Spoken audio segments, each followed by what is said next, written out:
म्हातारी भाग 2. दुसऱ्या दिवशी सकाळी नदीवर आंघोळीसाठी सदा निघाला. कालपासून मनात एक विचार घोळत होता की तिने का बरं भाकरी आणून द्यावी आणि म्हातारीसोबत मला पण का दिली असेल. या विचारात तो नदीवर पोचला सुद्धा. नदीत त्याने आंघोळ केली आणि ओल्या धोतराने तो बाहेर आला आणि थबकला.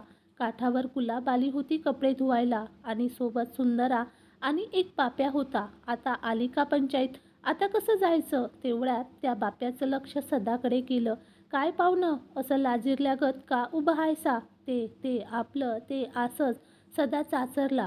गुलाबने त्याच्याकडे चमकून पाहिलं आणि त्या दोघांची नजरानजर झाली. ओळखीचं हसू गुलाबच्या ओठांवर उमटलं आणि सदाच्या सुद्धा. काय पाहुणं, कालचं जेवण जेवलासा की नाही, सुंदराने खट्याळपणे विचारलं. तिच्या या प्रश्नावर गुलाब लाजली आणि ओल्या अंगाने सदाने तिथून काढता पाय घेतला. जाताना तो त्याचं कोरड धोतर तिथेच काठावर विसरून गेला. सुंदराच्या चाणाक्ष नजरेने ते हेरलं आणि गुलाबला ती म्हणाली, अगं हे राहिलं की ग, जा दे जा त्यांना. पण तो त्यांच्यासोबत आलेला पोपट मध्ये आला. त्याने ते धोतर घेतलं आणि तो गेला. गुलाब हिरमुसली. आला मध्ये लगेच मेला. सुंदरा फिसकारली, जाऊ दे बाई. काय आता आपलं नशीब अन आपण कशाला काय विचार पाहिजे. अन आता जायचंच आहे इथून 2 दिवसात. मान खाली घालून गुलाब म्हणाली, तुझा जीव गमल का ग, इतके वरीस वरकते तुला. एका पण गळ्याला भीक घालत नव्हतीस अन इथं याच्यात कसा जीव गुंतला झालाय. सुंदराने विचारले. बाईसमोर असून पण न बघणारा खरा मतकडी हाय, मग का नाही जीव लागणार. गुलाब बोलून गेली. काय होतंय का नाही कापडं धुवून, 4 लुगडी धुवाय एवढा येड. मागून अक्काचा जबरयुक्त आवाज आला आणि दोघी चाचरल्या. अक्काने काही ऐकलं असेल तर या विचाराने गुलाबच्या काळजाचं पाणी झालं. कपडे भराभरा आवळून ती पाण्यात खडबडायला आली. इकडे सदाला आठवलं की आपलं धोतर तर नदीवर राहिलं. तो ते आणायला गेला. धुवायच्या काठावर त्याला फक्त सुंदरा आणि शेवंता दिसली. कुठं गेली असेल ती. नकळत त्याला विचार आला आणि त्यालाच आश्चर्य वाटले. पायरीवर असलेले धोतर घ्यायला तो उतरत गेला तेव्हा त्याला गुलाब दिसली. नकळत एक उर्मी त्याला नदी तीरावर घेऊन गेली. तीरावर तो तिच्यापासून थोडं लांब आणि थोडं दिसेल असा उभा राहिला. सदा हळूच तिच्याकडे बघत होता, अगदी चोरून. साधं फिकट गुलाबी लुगडं, त्यावर पांढरी चोळी, केसांचा सेलसर अंबाडा आणि त्याची एकचुकार बट आणि अगदी निष्पाप निरागस चेहरा. तिची नजर डाव्या बाजूला वळली आणि तिला सदा दिसला. तो आपल्याकडे बघतोय हे कळताच तिने लाजून मान खाली घातली. आपली नजर चोरी करताच सदाने पण नजर हटवली. काल का तुम्ही त्रास घेतला आमच्यासाठी, सदाने न राहून विचारले तिला. आपल्या माणसासाठी काय केलं तर तो त्रास नसतो. गुलाब मान न वर करता म्हणाली. पर तुम्ही कुठं, आम्ही कुठं, कुणाला कळलं तर लोक काय म्हणतील. परत असं काय करू नगासा. सदा पडल्या चेहऱ्याने म्हणाला. तमासगिरीनीच्या हातचं खायची लाज वाटते का. गुलाब दुःखी होऊन बोलली. नाही जी, पण तुम्हालाच नाव ठेवतील. आम्ही गरीब. तिला कसं सांगावं हेच त्याला कळत नव्हतं. जिथं जीव जळतो तिथं अशा गोष्टींना धाडा नसतो पाहुणं. एवढंच बोलून गुलाब तरातर निघून गेली. सदाला ती काय म्हणून गेली हे समजायला वेळ लागला. आपल्यावर कुणाचा जीव जळू शकतो हेच त्याला पटत नव्हते. विचारांच्या तंद्रीत तो पारावर कधी आला त्यालाच कळालं नाही. पारावर पोचल्यावर पहिला त्याने म्हातारीला सगळं सांगितले. म्हातारीला सारे समजत होते पण तिला याचे परिणाम कळत नव्हते. इकडे शेवंताच्या धान्यात सारे आले होते. तिच्यासमोर पडलेला पेच वेगळाच होता. सदा खरं तर तिला पण आवडला होता आणि सदाला जरी कळले नसले तरी शेवंताला पण त्याच्या वागण्यातून कळाले होते आणि गुलाबच्या मनातले तिला सांगायला कुण्या भटाची गरज नव्हती. तिने गुलाबला बोलवून घेतले होते. गुलाब, आज दरन 3 दिवसांनी पाटलाच्यात बैठकीची लावणी हाय आणि ती तुला करायचीये एकटीला, शेवंताने सांगितले. हा का, चालतंय की करते. पण अगं तू सुंदरा नसणार का, गुलाबने विचारले. मी येणार. आपल्या संगत ढोलकीवाले आणि बाजावाले येणार. पण लावणी तुला एकटीला करायची हाय. आणि त्यानंतर, शेवंता थबकली. नंतर काय अक्का, गुलाबने विचारले. तुला पाटलाच्या वाड्यावर थांबायचंय, शेवंता धीर करून म्हणाली. ते आणि कशाला ग, गुलाबने भाबडेपणाने विचारले. तिच्या या निरागसपणावर काय उत्तर द्यावे हेच अक्काला कळेना. अगदी लहानपणी सापडलेली तिला ही गुलाब वसुपाटला संग तुला रात काढायची हाय. बऱ्याच वेळाने ती बोलली. तिच्या या वाक्याचा अर्थ लागताच गुलाब दचकली. खरं तर हे असं काहीही तमाशात तिच्यासमोर झालं नव्हतं. तमाशा चालू असताना पैसे उडवणारी आणि नंतर येणारे तिने पाहिले होते. पण हे खरं तर शेवंता तिला आईच्या ठिकाणी होती. लहानपणी एका जत्रेत तिला शेवंता भेटली होती. शेवंता तेव्हा ऐन उफाळ्यात होती. तमाशामध्ये नुकतीच ती बोर्डावर उभी राहत होती. लोकांच्या नजरा ठरत नव्हत्या. पायात बिजली आणि सावळं पण देखणं रूप होतं. तमाशातल्या लोकांची ती जान होती. आणि अशाच एका गावात जत्रेत तमाशाचा फळ होता. तेव्हा जत्रेत तिला ही गुलाब दिसली होती. तमाशाचा फळ हा शेवंताच्या आईचा होता. आजही तिला तो दिवस जसाचा तसा आठवत होता. मोठ्या फिरत्या पाळण्याजवळ एक बर्फाचा गोळा होता. शेवंता आणि तमाशातली तिची एक मैत्रीण शगुना दोघी गोळेवाल्याकडे गोळ्या घ्यायला आल्या होत्या आणि त्याच्याजवळच्या कट्ट्यावर एक लहान मुलगी बसली होती. एकदम निरागस अशी शांतपणे गोळा खात बसली होती. शेवंताचं तिच्याकडे लक्ष गेलं आणि ती तिच्याशी बोलायला लागली. काय नाव ग तुझं? शेवंताने विचारले. वासंती, त्या मुलीने सहजपणे उत्तर दिले. पुढे बराच वेळ शेवंता, वासंती आणि सगुणाची गट्टी जमली होती. पण बराच वेळ होऊन गेला तरी वासंतीचे आई बाबा दिसत नव्हते आणि त्यांची परत जायची वेळ पण आली होती. म्हणून सगुणाने तिला तिच्या आई वडिलांबद्दल विचारलं. मला काय ठाव, मला इथं गोळा देऊन ते आलोच म्हणून गेले, वासंती म्हणाली. त्या तिघी तिच्या आईबाबांना शोधत जत्राभर फिरल्या पण ते काही सापडले नाही. आता घाबरून वासंती रडायला लागली. शेवंताने तिला कडेवर घेतले आणि थोपटून शांत केले आणि ती तिला घेऊन फडावर गेली. एवढा येळ कुठं होतीस शेवंता? शेवंत्याच्या आईचा मैनाबाईचा आवाज कडाडला. सगुने, तुला भान हाय का नाही? तरण्या टाठ्या पोरींनी असं वखत न बघता फिरणं शोभत नाही. त्यात आपण तमासगीर माणसं.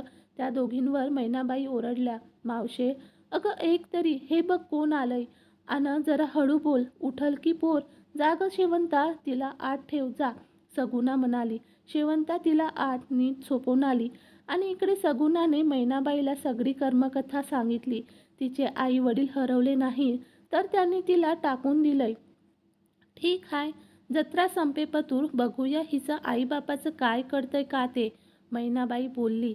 जत्रा संपेपर्यंत तिच्या आईबापाचा शोध घेतला गेला. फळ्यातला ढोलकीवाला रामाची एका पोलिसाबरोबर ओळख झालेली, त्याला सुद्धा सांगून झाले. पण तिच्या आईबापाचा काय पत्ता लागला नाही. इकडे फाडात वासंती, सगुणा आणि शेवंताची भलतीच गट्टी जमलेली. तिची आंघोळ, विणीफणी, जेवण सगळं शेवंता बघायची. रात्री झोपताना सुद्धा वासंती तिला मिठी मारून झोपायची. लाडाने शेवंता तिला वसू म्हणायची. हिच्या आईबापाचं काय कळना. आता काय करायचं अक्काईचं? ढोलकीवाला राम मैनाबाईला विचारत होता. काय करायचं म्हणजे? आपल्या संगट राहील किती? एवढाली पोर ती कुठं जाईल? परस्पर शेवंताने उत्तर दिले. तिच्या या उत्तराने सगळेच चमकले. पण शेवंताचा निर्णय पक्का होता आणि कुठंतरी मैनाला पण तिच्याबद्दल माया वाटू लागली होती. लागवी होती पोर. ठीक आहे अक्का, घेऊया ग ठेवून हिला आपण. मैनाच्या मनात काय चालू आहे हे ओळखून सगुणा म्हणाली. वासंती फडातच राहिली. ती फडात इतकी रमली की तिचा भूतकाळ सगळाच विसरली. तिला शेवंताने लहानपणी सांगितले होते की तुझे आईबाप तुला थोडे दिवसासाठी आमच्याकडे सोडून गेलेत. एक दिवस ते नक्की येतील तुला न्यायला. यावर विश्वास ठेवून ती रमली. शेवंता, सगुणा, चंद्रा, कमल या सगळ्या जणी रोज लावणीचा सराव करायच्या. मैनाबाई स्वतः शिकवायची त्यांना. एक दिवस वासंतीसुद्धा ताल धरायला लागली. या साऱ्यांसोबत तिचे पण पाय आपोआप थिरकायला लागले ढोलकीच्या तालावर. मैनाबाई मग तिला पण शिकवायला लागली. पूर्ण तयार झाली, वयात आली आणि मग मैनाबाईने तिला बोर्डावर उभं करायचे ठरवले. वसू, आता पुढच्या बारीला तू पण नाचायचं बरं का, मैना म्हणाली. पण त्याआधी हिचं नाव बदलूया पहिला, चंद्रा हसत म्हणाली. हां, चंपा ठेवूया, सुंदरा म्हणाली. राम, ढोलकीवाला आणि कमलची ही मुलगी. लहानपणापासून तिची आणि वासंतीची जोडी जमलेली. गुलाब ठेवूया, शेवंता म्हणाली. तसं पण गुलाबाच्या फुलागत मुकडा हाय. वय बघणाऱ्याच्या नजरेत ही गुलाब पडली का काळजात काट्यागत रुतून बसत्या. नाच्या गणपत बोलला. यावर सगळेच हसले आणि तेव्हापासून वासंतीची गुलाब झाली. शेवंताने जरी तिला बोर्डावर उभं केलं असलं तरी घारीसारखी नजर होती तिची गुलाबवर. तिचा जीव अडकून गेला होता या साध्या भोळ्या पोरीत. तिच्या निरागसपणात ती सगळं विसरायची. तमाशात वाढली असली तरी सुद्धा ती फार हळवी होती, पण दाखवून देत नव्हती. घर संसार यावर तिचा फार विश्वास होता आणि तिने मैनाबाईला आपल्या बापाबद्दल खूप वेळा विचारले होते, पण मैनाबाईने तिच्या काळजातलं हे रहस्य कोणालाच कळू दिले नव्हते. ढोलकीवाला राम फक्त हे जाणून होता, पण तोही यावर बोलत नव्हता. जणू काय ते रहस्य त्या दोघांनी मनात गिळून टाकले होते. पण तमाशातल्या प्रत्येक माणसाची खडा न खडा माहिती शेवंता ठेवायची. साऱ्या पोरींवर ती नजर ठेवून होती, कारण संसार सुख हे त्यांच्या नशिबात नव्हतं. आता या सोनगावात आल्यावर एका तमाशाला पाटील आला होता आणि त्यात त्याने गुलाबला पाहिले. पाटलाचा दरारा मोठा होता. त्याच्या शब्दाला वजन होते. वरपर्यंत त्याचे हात पोचले होते. त्याने गुलाबसाठी मागणी केली होती. तिला कायमचं सोनगावात स्वतःसाठी ठेवून द्यायचा इरादा त्याने बोलून दाखवला होता. शेवंत अशा काही पेचात होती की तिला काहीच करता येत नव्हते, कारण पाटलाने ठरवलं तर तमाशाची सारी बारी तो उधळून लावू शकत होता. अक्का, अगं आज रातीला कुठली लावणी करायची? सुंदरा एकदम आत येत म्हणाली. तिच्या आवाजाने शेवंता भानावर आली. खाली बसलेली गुलाब आणि हरवून गेलेली शेवंता बघून सुंदराला काहीच ठाव लागेना. आज लावणी होणार नाही एवढं बोलून शेवंता ताडकन बाहेर आली. भर दुपारी खरं तर देवळात कोणच नसायचं, पण आज होतं. शेवंता आली होती. मनातून पूर्ण उद्विग्न होऊन ती महादेवाकडे आली होती. सोनगावच्या देवळात एक प्रथा होती. येणारा भाविक महादेवाच्या पिंडीवरच्या कलशामध्ये पाणी घालायचा. महादेवाच्या डोक्यावर पाण्याची सतत धार घालायचा. शेवंताने मनोभावे हात जोडले. काय मागायला नाही, तर फक्त त्या सगळ्यातून बाजूला यायला ती देवळात आली होती. महादेवाच्या कलशामध्ये तिने पाणी सोडले आणि महादेवासोबतच तिच्या डोळ्यातून सुद्धा पाण्याची सतत धार लागली.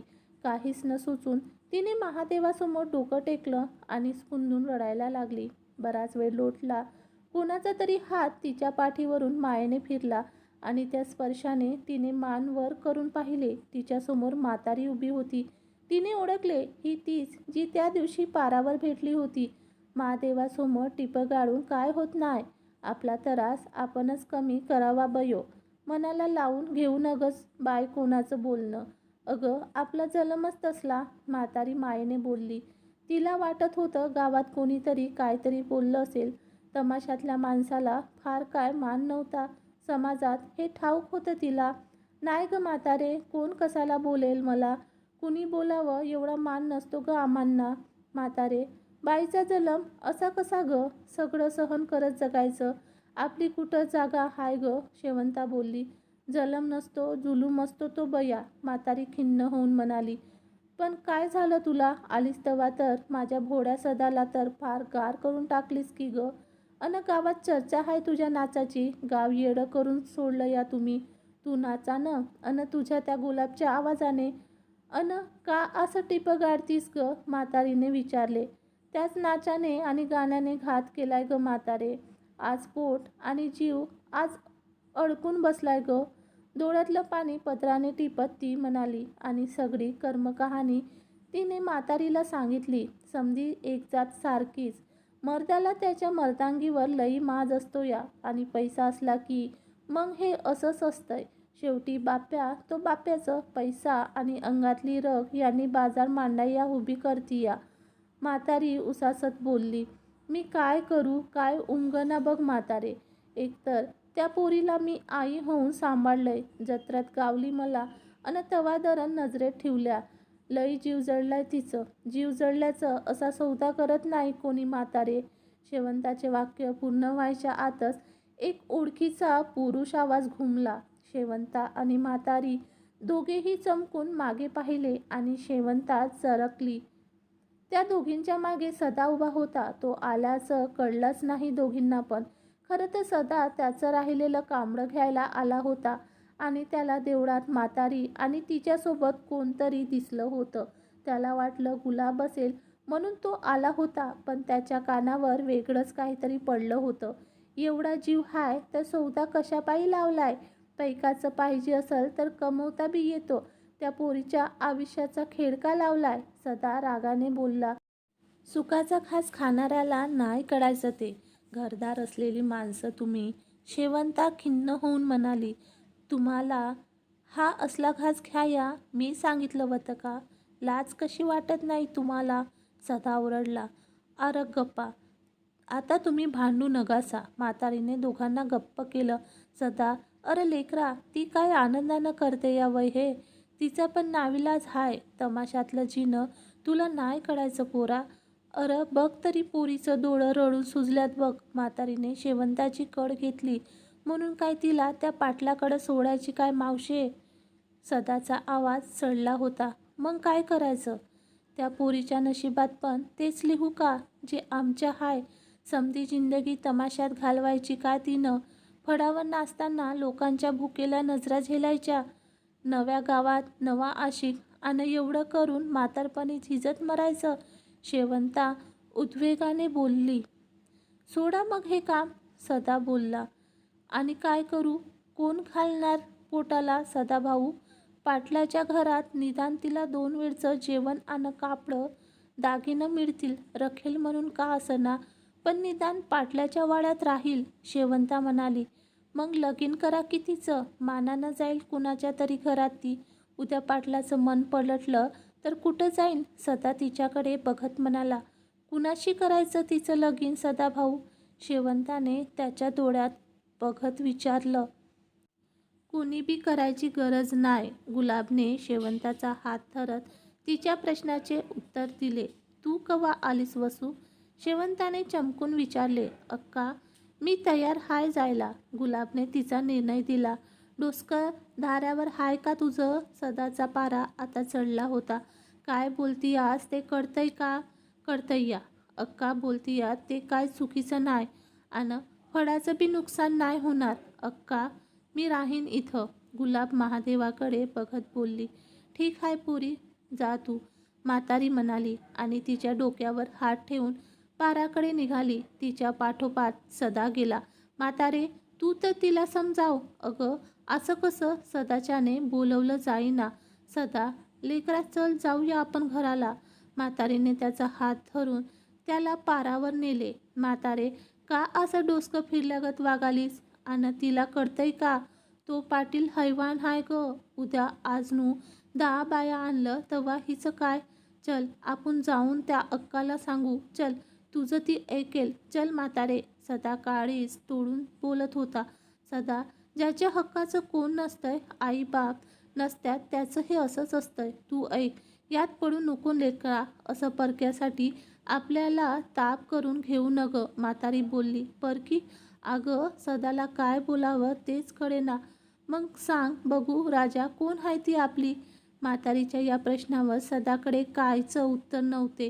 हताशपणे त्याने मंदिराच्या कळसाकडे नजर लावली. शेवंते, ही सुंदरा सांगते ते खरे हाय का? ढोलकीवाला राम रागात विचारत होता. होय तात्या, खरं हाय. शेवंताने शांतपणे उत्तर दिले. तुझा विचार पक्का हाय का? रामने कडा सवाल केला. वय, गुलाब जाणार. तितक्याच ठामपणे तिने उत्तर दिले. ठीक आहे. मग ऐक, मी कमल आणि सुंदरा हा फळ सोडून जातो. या पोरींचा बाजार मांडाय काढशील उद्या. रागाने राम बोलला. कमले, वळकट बांध आपली. चल सुंदरे, जरबेने त्याने सांगितले. त्याचा हा निर्णय ऐकून शेवंता जागीच कोलमडली. जायच्या अगोदर एक सांगतो शेवंते, तुझी आईने मला शपथ घातली होती की हे तुला कळता कामा नये, पण ती केली. शेवंते, तुझी आई तमासगिरीन का झाली ठाव आहे तुला? रामने विचारले. ती काही बोलायच्या आतच तो म्हणाला. आज सांगतो तुला. तुझी आई एक गरीब घरातली होती आणि तिच्या गावच्या जत्रेत तिला परगावच्या देशमुखाचा पोरगा भेटला. तुझी आई आणि तो प्रेमात पडले. लग्नाच्या आणाभाका पण घेतल्या त्यांनी आणि ऐन जवानीच्या भरात तुझी आई गरोदर राहिली. देशमुखाला कळताच तो घाबरला, तो पसार झाला. त्याचा पत्ता लागना म्हणून तुझी आई त्याच्या घरी गेली आणि तेव्हा तिला कळालं की त्याचं लगीन झालंय. बायको हाय त्याला. तुझ्या आईच्या हातात तेव्हा जीव देण्यापलीकडं कायच नव्हतं. पारगावचा तो देशमुख तुझा बाप हाय पोरी. तुझ्या आईने खरं तर स्वतः विहिरीत उडी मारली होती आणि मी तिला वाचवली होती. तिच्या पोटात पोर होतं. मी तिला बहीण मानली आणि तमाशात घेऊन आलो. आज तू जे करणार त्याने दुसरी मैनाबाई तयार होणार हाय आणि माझ्याच्यानं नाय बघवणार. म्या जातो पोरी. भरल्या डोळ्याने राम जायला निघाला. सगळं ऐकून शेवंता जागी सुन्न झाली. काय बोलावं हेच कळेना. पाटलाकडे तर गुलाब येत असल्याचा निरोप धाडलेला होता. आता माघार पण घेता येणार नव्हती. काहीच न सुचून ती म्हातारीकडे आली. म्हातारीच्या कानावर तिने हे सगळं घातलं. तू पारगावच्या देशमुखाची पोर? म्हातारीने रागाने विचारले. वय म्हणजे त्या दिवशी आलती ती बाई म्हणजे तुझी आई? म्हातारीला तो दिवस आठवला. खरं तर ती म्हातारी दुसरी तिसरी कोणी नसून पारगावच्या देशमुखाची पहिली बायको. देशमुख बायकांचा शौकीन होता. त्याने 2 लग्न केली होती आणि बऱ्याच बायका ठेवल्या होत्या. पहिलीला मूल होत नव्हते म्हणून दुसरी केली आणि मग काही वर्षे गेल्यावर म्हातारीने तो वाडा सोडला होता. देशमुखाच्या बाहेरख्यालीपणाला कंटाळून त्याला दोन्ही बायका सोडून गेल्या होत्या. काय सांगतीयस मावशे? हतबूत होऊन शेवंता तिच्याकडे बघत राहिली. चल पोरी, आपण गुलाबला इथून बाहेर काढू चल, म्हातारी उठत म्हणाली. त्या दोघी फळाकडे निघाल्या पण त्यांना माहीत नव्हते फळावर काय चालू आहे. फळावर सदा आला होता. गुलाब शून्यात हरवली होती. गुलाब चल इथून जाऊया आपण. उठ, सदा तडक म्हणाला. तुम्ही इथं कवा आलासा? चमकून गुलाब म्हणाली. तुम्ही जावाजी, रात व्हायला आलेच. पाटलाची माणसं येतच असल्यात. कोणी पाहिलं? गुलाब इकडे तिकडे बघत म्हणाली. वय, त्या आधीच जायचं हाय, तू चल. असं म्हणत सदाने तिचा हात धरला आणि तो तिला ओढू लागला. आणि काय करू जाऊन? कुठं जायचं मी? हात सोडवून घ्यायचा प्रयत्न करत गुलाब म्हणाली. तिच्या हातावरील पकड अजूनच घट्ट करत तिच्या डोळ्यात बघत सदा म्हणाला. मी नाही आपण लग्न करायचं. हे गाव सोडून जाऊ. जीव अडकलाय तुझ्यात माझा. नाही म्हणू नगस. मी जलंबन सांभाळीन तुला. चल. गुलाबच्या डोळ्यात आसवांची धार लागलेली. पण अक्काचं काय?